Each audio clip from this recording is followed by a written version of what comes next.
नमस्कार, स्वागत है आप सभी का। दूरदर्शन समाचार आप देख रहे हैं और न्यूज़ एट 10 लेकर हाजिर हूं मैं कृतिका। बुलेटिन करेंगे शुरुआत और सबसे पहले एक नजर डालेंगे इस वक्त की अहम सुर्खियों पर। प्रधानमंत्री नरेंद्र मोदी आज अहमदाबाद में हाइब्रिड बैटरी इलेक्ट्रोड प्लांट का करेंगे उद्घाटन। 100 देशों को निर्यात होने वाली ई कार को दिखाएंगे हरी झंडी।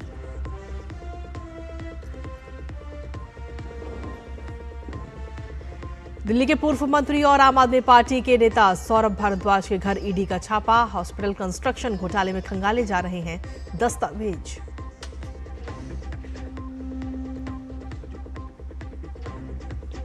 हिमाचल, उत्तरकाशी, जम्मू, पंजाब और बिहार में भारी बारिश ने बढ़ाई परेशानी। ज्यादातर नदियां उफान पर, कई जगहों पर स्कूल कॉलेज बंद। लोगों को सतर्क रहने की सलाह।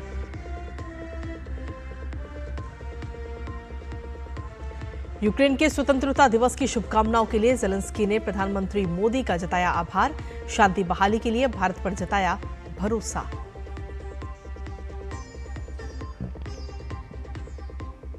और खेल की खबरों में वर्ल्ड बैडमिंटन चैंपियनशिप में आज से अपना अभियान शुरू करेंगी पीवी सिंधु। दूसरी बार विश्व खिताब जीतने की चुनौती। तो ये थी प्रमुख सुर्खियां और अब खबरों में विस्तार से बात करेंगे, जहां प्रधानमंत्री नरेंद्र मोदी आज दूसरे दिन भी अहमदाबाद में ही हैं, जहां वो हंसलपुर में भारत के बैटरी इकोसिस्टम के अगले चरण का उद्घाटन करेंगे। इस बारे में प्रधानमंत्री ने थोड़ी देर पहले ही अपने सोशल मीडिया प्लेटफॉर्म एक्स पर एक जानकारी दी, जिसमें उन्होंने लिखा कि भारत को आत्मनिर्भर और ग्रीन मोबिलिटी का केंद्र बनने की दिशा में आज का ये दिन विशेष है। हंसलपुर में आयोजित कार्यक्रम में ई विटारा को हरी झंडी दिखाई जाएगी। ये बैटरी इलेक्ट्रिक वाहन BEV भारत में निर्मित है और 100 से ज्यादा देशों को निर्यात किया जाएगा। हमारे बैटरी इकोसिस्टम को बढ़ावा देने के लिए गुजरात के एक संयंत्र में हाइब्रिड बैटरी इकोड का उत्पादन भी शुरू होगा। वहीं प्रधानमंत्री नरेंद्र मोदी आज अहमदाबाद के हंसलपुर स्थित TDS लिथियम आयन बैटरी संयंत्र में हाइब्रिड बैटरी इलेक्ट्रोड के स्थानीय उत्पादन की शुरुआत के साथ भारत के बैटरी इकोसिस्टम के अगले चरण का भी उद्घाटन करेंगे। तोशिबा, डेंसो और सुजुकी का ये संयंत्र घरेलू विनिर्माण और स्वच्छ ऊर्जा नवाचार को बढ़ावा देगा। इससे अब 80% से ज्यादा बैटरी का निर्माण भारत में ही किया जाएगा। इसके अलावा प्रधानमंत्री मोदी हंसलपुर के सुजुकी मोटर प्लांट में बैटरी इलेक्ट्रिक वाहन ई विटारा का उद्घाटन करेंगे और हरी झंडी दिखाएंगे। भारत में बने इन बैटरी इलेक्ट्रिक वाहन का निर्यात यूरोप और जापान जैसे उन्नत बाजारों सहित 100 से ज्यादा देशों में किया जाएगा। इस उपलब्धि के साथ भारत अब सुजुकी के इलेक्ट्रिक वाहनों का वैश्विक विनिर्माण केंद्र भी बन जाएगा। इन दो ऐतिहासिक विकास कार्यों के उद्घाटन के साथ भारत हरित परिवहन के वैश्विक केंद्र के रूप में उभरेगा। इसके साथ ही ये पहल मेक इन इंडिया और आत्मनिर्भर भारत के प्रति प्रधानमंत्री की प्रतिबद्धता को भी आगे बढ़ाती है।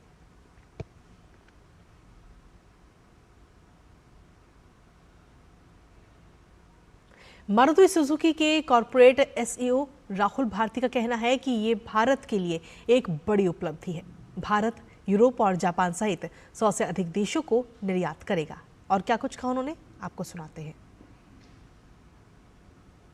This is the first global manufacturing for Suzuki for BEVs, and it will be shipped to about more than 100 countries of the world, including advanced countries like in Europe or Japan. The economic cooperation extends to far beyond just industrial infrastructure. It's also about social infrastructure.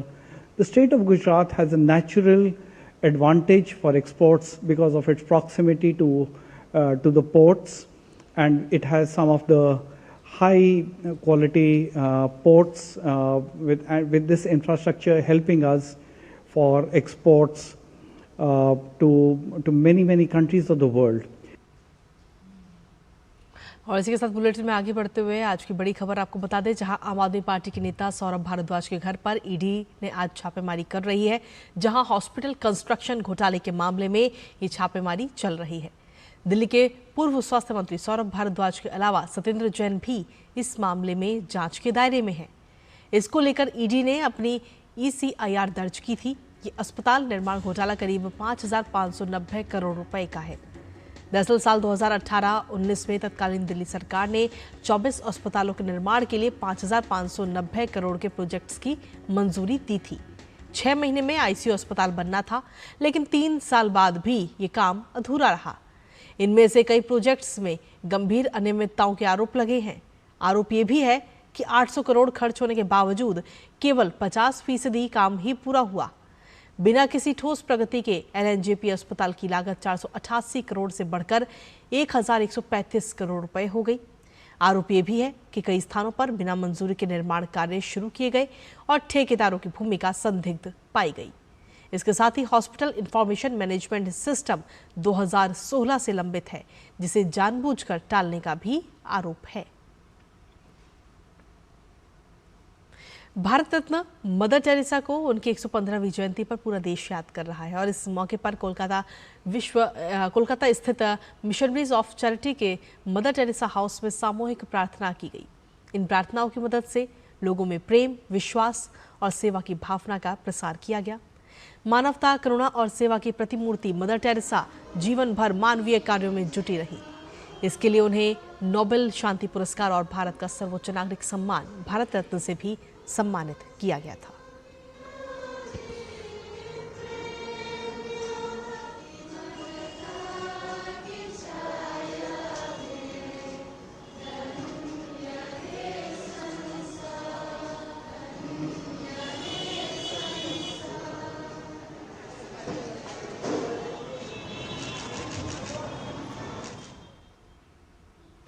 वहीं Ukraine के राष्ट्रपति Vladimir Zelensky ने Ukraine के स्वतंत्रता दिवस पर शुभकामनाओं के लिए प्रधानमंत्री मोदी को धन्यवाद दिया।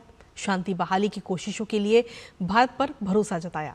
ज़ेलेंस्की ने सोशल मीडिया प्लेटफॉर्म एक्स पर पोस्ट कर शांति और संवाद के प्रति भारत के समर्पण की सराहना की। ज़ेलेंस्की ने कहा कि अब जब पूरी दुनिया इस भयानक युद्ध को गरिमा और स्थायी शांति के साथ समाप्त करने का प्रयास कर रही है, हम भारत के योगदान पर भरोसा करते हैं। कूटनीति को मजबूत करने वाला हर फैसला न केवल यूरोप में बल्कि हिंद प्रशांत और उसके बाहर भी बेहतर सुरक्षा सुनिश्चित करता है। दरअसल आपको बता दें कि प्रधानमंत्री नरेंद्र मोदी ने एक पत्र के जरिए भारत के स्वतंत्रता दिवस के मौके पर यूक्रेन को बधाई का आभार जताया था और प्रधानमंत्री ने पत्र में ज़ेलेंस्की को उनके देश के स्वाधीनता दिवस की भी शुभकामनाएं दी थी और रूस यूक्रेन संघर्ष के शांतिपूर्ण समाधान के लिए संवाद और कूटनीति के जरिए हर संभव सहायता देने का आश्वासन दिया था।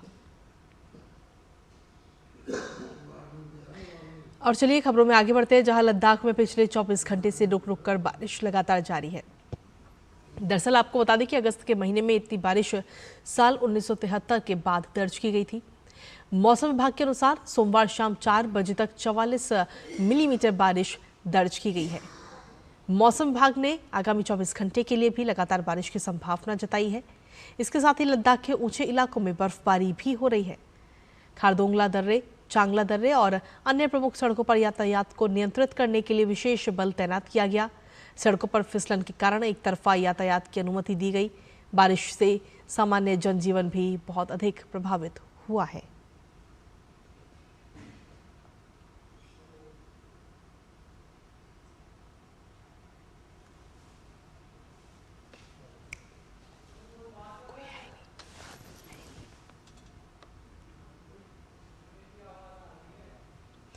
और वहीं साथ ही आपको बता दें कि जम्मू संभाग में कल रात से भारी बारिश हो रही है और आज भी अत्यधिक भारी बारिश का रेड अलर्ट है। मौसम विभाग ने 27 अगस्त तक मध्यम से तीव्र बारिश, बादल फटने, अचानक बाढ़ और ऊंचाई वाले इलाकों में भूस्खलन का पूर्वानुमान जताया है। प्रशासन ने लोगों से जलाशयों और भूस्खलन संभावित क्षेत्रों से दूर रहने की सलाह दी है। सांबा में बस्तर नदी, कठुआ में ऊंझ और रावी नदी, डोडा, किश्तवाड़, रामबन और जम्मू में चिनाब नदी, साथ ही उधमपुर और जम्मू में तवी नदी का जलस्तर तेजी से बढ़ रहा है। भारी बारिश के चलते उत्पन्न स्थिति से निपटने के लिए आपदा प्रतिक्रिया दल और स्थानीय पुलिस अलर्ट मोड पर है।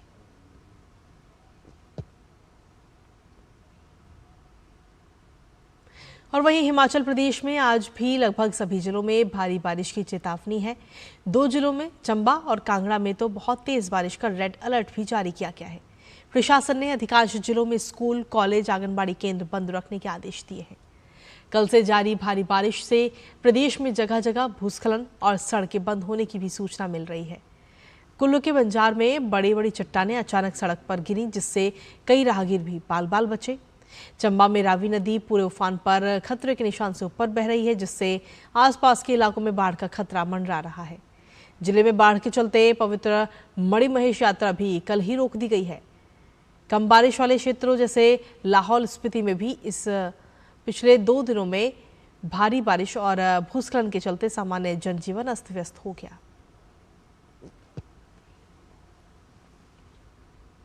हिमाचल प्रदेश में भारी बारिश के चलते हालात गंभीर बने हुए हैं। भारी बारिश की वजह से मनाली केलांग लेह मार्ग पर समाहन के पास सड़क क्षतिग्रस्त हो गई।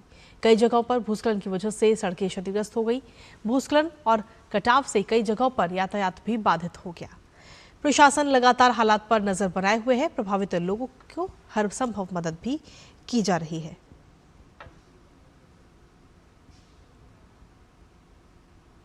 वहीं हिमाचल प्रदेश में बीते कई दिनों से लगातार भारी बारिश जारी है। भारी बारिश के चलते मनाली में व्यास नदी उफान पर है। मनाली के साथ लगते आलू ग्राउंड में सड़क पर नदी का पानी आ गया। नदी के किनारे रहने वाले लोगों को सुरक्षित स्थानों पर पहुंचाया गया।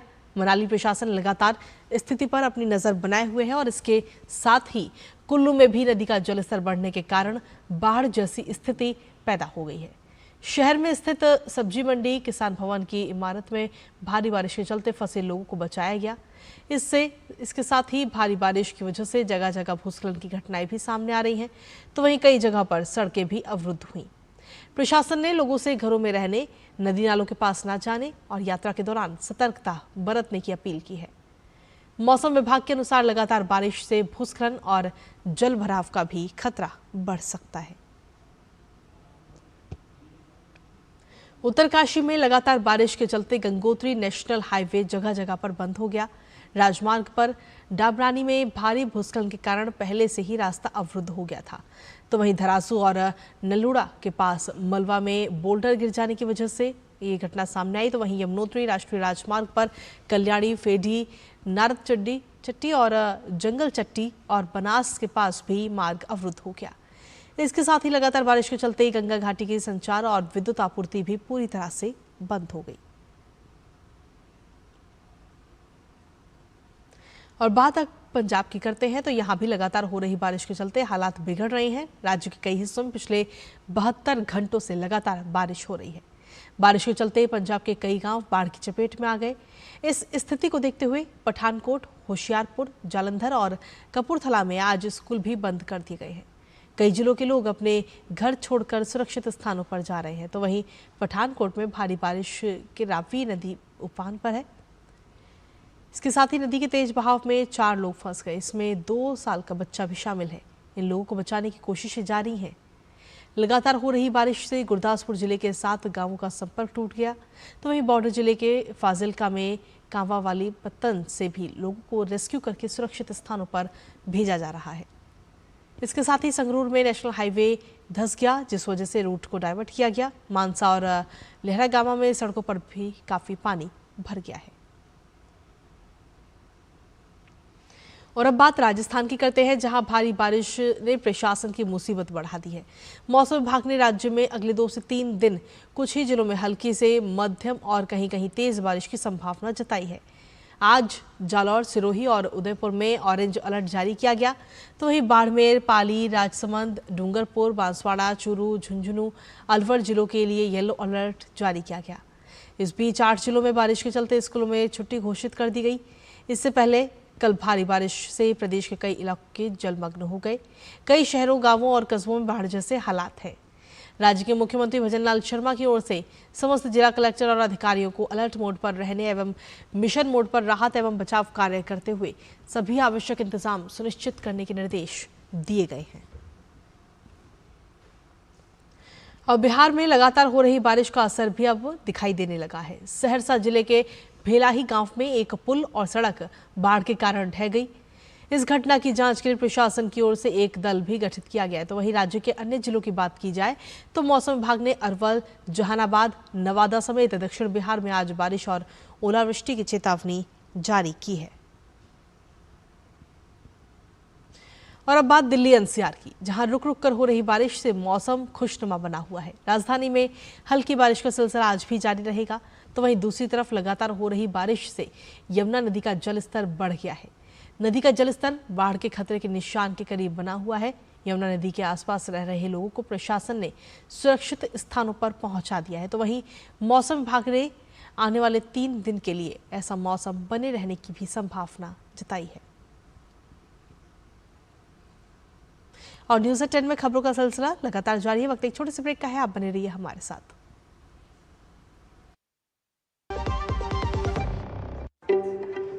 एक मिनट क्या हुआ? अभी से इतना खर्चा करोगे? तुम मेरी पढ़ाई का क्या करोगे? तुमने पहले ही लाइफ इंश्योरेंस का चाइल्ड प्लान सोच रखा है, इसके लिए। सपनों को रखो सुरक्षित चाइल्ड प्लान के साथ। सबसे पहले लाइफ इंश्योरेंस। मेरी पसंद। मेरी पसंद। मेरी पसंद। मेरी पसंद। हमारी पसंद। हम सबकी पसंद। मजबूत देश का मजबूत सरिया हो गया स्टील। और ब्रेक के बाद एक बार फिर से स्वागत आप सभी का। खबरों में आगे बढ़ेंगे, जहां आपको बता दें कि सुप्रीम कोर्ट ने गुजरात के जामनगर में रिलायंस फाउंडेशन की ओर से चलाए जा रहे वनतारा के कार्यकलापों पर एक याचिका में लगाए गए आरोपों की जांच के लिए एसआईटी का गठन किया है। सुप्रीम कोर्ट के रिटायर्ड जज जस्टिस चलमेश्वर की अध्यक्षता वाली एसआईटी में शामिल है उत्तराखंड और तेलंगाना हाई कोर्ट के चीफ जस्टिस राघवेंद्र चौहान और आईआरएस अधिकारी अनीश गुप्ता। एसआईटी को जांच करना है कि क्या वहां देश विदेश से लाए गए जानवरों को रखने के वाइल्ड लाइफ प्रोटेक्शन एक्ट और दूसरे नियमों का पालन हो रहा है या नहीं। हालांकि ये कमेटी सिर्फ तथ्यों की पड़ताल करेगी और कोर्ट के आदेश का ये मतलब नहीं निकाला जाना चाहिए कि कोर्ट वनतारा या अथॉरिटी के कामकाज पर संदेह होने की वजह से ये आदेश दे रहा है। वकील सीआर जया सुकीन की याचिका में सेंटर के कामकाज को लेकर आरोप लगाए गए हैं। कोर्ट ने कहा कि इस याचिका में बिना किसी सबूत के आरोप लगाए गए हैं।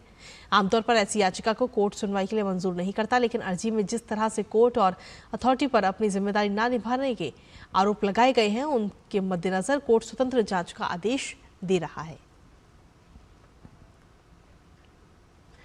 और वहीं राजस्थान के जैसलमेर से एक अजीबोगरीब खबर सामने आई। यहाँ वैज्ञानिकों को रेतीली धरती से 201 मिलियन साल यानी 20 करोड़ से भी ज्यादा साल पुराने जीवाश्म मिले हैं। ये जीवाश्म मगरमच्छ जैसा दिखने वाला फाइटोसौर के बताए जा रहे हैं। विशेषज्ञों ने इस खोज को भारत के भूवैज्ञानिक इतिहास में सबसे महत्वपूर्ण जीवाश्म खोजों में से एक बताया है। खास बात यह है कि ये मगरमच्छ की ऐसी प्रजाति है जो ज्यादातर नदी या समुद्र तट के पास के जंगलों में रहती है। इससे पता चलता है कि करोड़ों साल पहले थार मरुस्थल का ये क्षेत्र जलीय जीवन से भरपूर रहा होगा।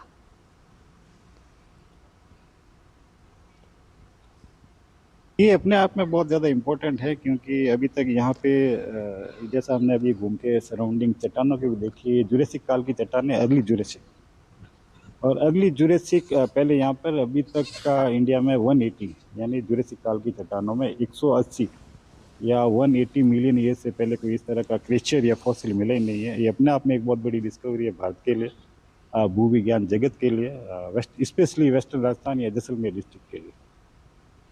और वहीं भारतीय नौसेना की ताकत आज और बढ़ जाएगी। विशाखापत्तनम नेवल बेस पर आज 2 नए अत्याधुनिक project 17A stealth frigates Udayagiri और हिमगिरी की कमीशनिंग होगी।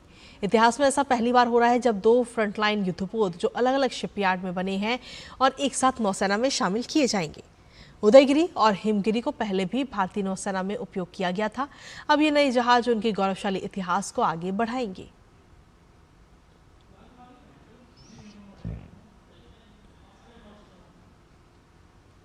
आईएनएस हिमगिरी के बारे में आपको जानकारी देते हैं कि क्या कुछ इसकी खासियत है। दरअसल नौसेना के युद्धपोत डिजाइन ब्यूरो ने इसे डिजाइन किया है, जहां कोलकाता के P-17A garden reach ship builders and engineers ने इसको बनाया है। F-34 के नाम पर इसका नाम रखा गया है। INS Himgiri modern combined diesel या गैस प्रोपल्शन प्लांट इसमें शामिल है। इंटीग्रेटेड प्लेटफॉर्म मैनेजमेंट सिस्टम का भी इस्तेमाल इसमें किया गया। भारतीय निर्माताओं ने विकसित उन्नत हथियार और सेंसर इसमें बनाए हैं और इसके साथ ही निर्माण में लगभग 75% स्वदेशी सामग्री का भी इस्तेमाल इसमें किया गया है। साथ ही आपको बता दें कि सैकड़ों स्वदेशी सूक्ष्म, लघु और मध्यम उद्यम द्वारा भी ये समर्थित है। नौसेना में शामिल होने से नौसेना की जो युद्ध की तत्परता है वो आगे आने वाले समय में बढ़ती हुई नजर आएगी। युद्धपोत डिजाइन और निर्माण में आत्मनिर्भर भारत का प्रतीक भी इसे माना जा रहा है। नौसेना में शामिल होने के बाद पूर्वी बेड़े में इसे शामिल किया जाएगा। ये ब्लू वाटर परिस्थितियों में समुद्री अभियान को पूरा करने में पूरी तरह से सक्षम है।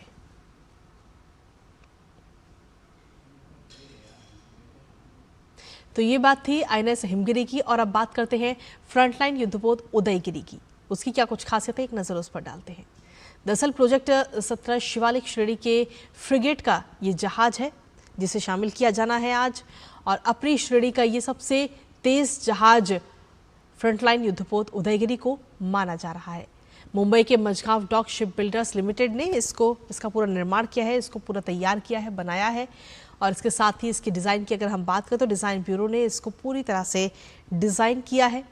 और नौसेना द्वारा डिज़ाइन किया गया ये 100वां जहाज है जो आज नौसेना को मिलने जा रहा है, जिससे नौसेना की जो शक्ति है वो भी आगे आने वाले समय में बढ़ेगी। इसके अलावा स्वदेशी युद्धपोत डिज़ाइन के 5 दशकों में एक महत्वपूर्ण उपलब्धि के तौर पर भी इसे देखा जा रहा है। भारतीय शिपयार्डों ने मॉड्यूलर निर्माण पद्धति से इसका पूरा निर्माण किया है, इसको बनाया है। पूर्ववर्ती आईएनएस उदयगिरी F-35 के नाम पर नामकरण इसका किया गया है, इसका नाम उदयगिरी रखा गया है। और इसके साथ ही डिज़ाइन, हथियार और सेंसर प्रणालियों में महत्वपूर्ण सुधार भी इसमें शामिल किए गए हैं। इसके अलावा बगैर डिटेक्ट हुए काम करने में भी ये अपने आप में सक्षम है। हिंद महासागर क्षेत्र में देश की क्षमता और मजबूत होती हुई आगे आने वाले समय में नजर आएगी जब ये नौसेना में शामिल होगा। वहीं भारतीय वायुसेना अगले महीने सितंबर में अपने प्रतिष्ठित MiG-21 लड़ाकू विमान को रिटायर करने के लिए पूरी तरह से तैयार है। विदाई समारोह चंडीगढ़ एयरबेस पर आयोजित किया जाएगा, जहां पैंथर्स के नाम से प्रसिद्ध 23वीं स्क्वाड्रन इस जेट की अंतिम उड़ान भरेगी। आइए आपको दिखाते हैं पाकिस्तान बॉर्डर के पास स्थित नाल एयरबेस से वायुसेना प्रमुख के साथ डीडी न्यूज की एक्सक्लूसिव बातचीत।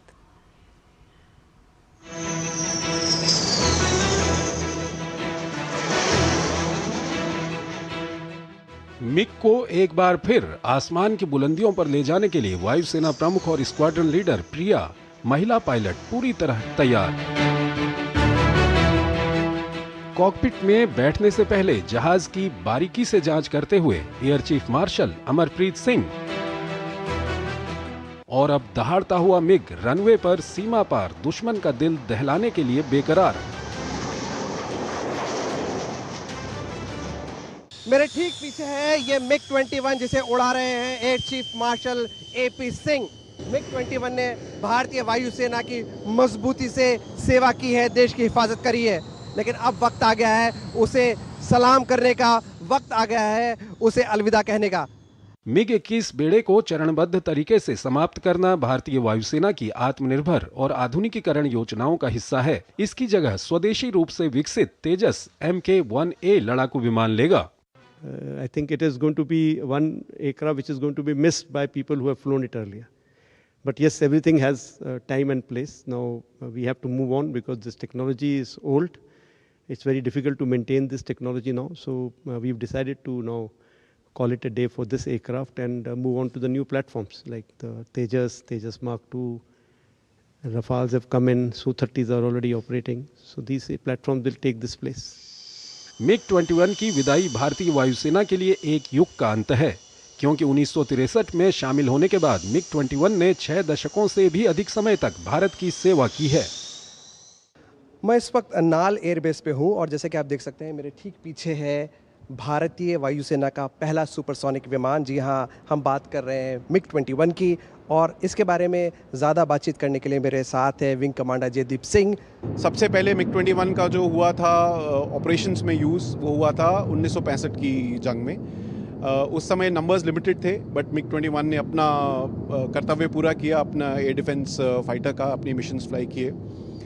उसके बाद 1971 की लड़ाई में MiG-21, अगर आपको याद होगा, गवर्नर के रेजिडेंस पे एक अटैक हुआ था जो कि टर्निंग पॉइंट था एक 1971 वॉर की हिस्ट्री में। 14 दिसंबर को अटैक हुआ था गवर्नर के रेजिडेंस पे, 57 mm RP यूज़ किए थे। उस टाइम पे नंबर 4 स्क्वाड्रन ओरियल्स और 28 स्क्वाड्रन फर्स्ट सुपरसोनिक्स ने अटैक किया था। भारतीय वायुसेना ने उसका भरपूर इस्तेमाल किया, इंटरसेप्शन के अलावा ग्राउंड अटैक के रोल में भी। 1971 वॉर में कुर्मितोला और तेजगांव के ऊपर जो अटैक किया, जिन्होंने उस अटैक की वजह से वहाँ का एयरफील्ड जो है यूज़ करने लायक नहीं रहा था। ये विमान भारतीय वायुसेना के लिए एक महत्वपूर्ण हथियार रहा है। 1965 और 1971 के पाकिस्तान के साथ युद्ध, 1999 के कारगिल युद्ध और 2019 के बालाकोट हवाई हमलों सहित सभी प्रमुख युद्धों में इस लड़ाकू जहाज ने दुश्मन के छक्के छुड़ाए हैं। इतना ही नहीं, पाकिस्तान के खिलाफ ऑपरेशन सिंदूर के दौरान भी MiG-21 को ऑपरेशनल ड्यूटीज में तैनात किया गया था। DD न्यूज के लिए नाल एयरबेस से विशाल बैरिस्टो की एक्सक्लूसिव रिपोर्ट।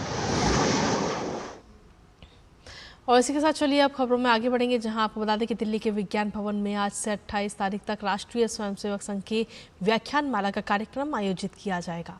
इस कार्यक्रम में RSS के सरसंघचालक मोहन भागवत मौजूद रहेंगे और संघ की शताब्दी वर्ष पर 100 वर्ष की संघ यात्रा नए क्षितिज विषय पर संवाद करेंगे। इस संवाद कार्यक्रम में समाज के विभिन्न क्षेत्रों में काम करने वाले सम्मानित लोगों को आमंत्रित किया गया है। संघ के शताब्दी समारोह नागपुर में विजयदशमी उत्सव के साथ शुरू होगा।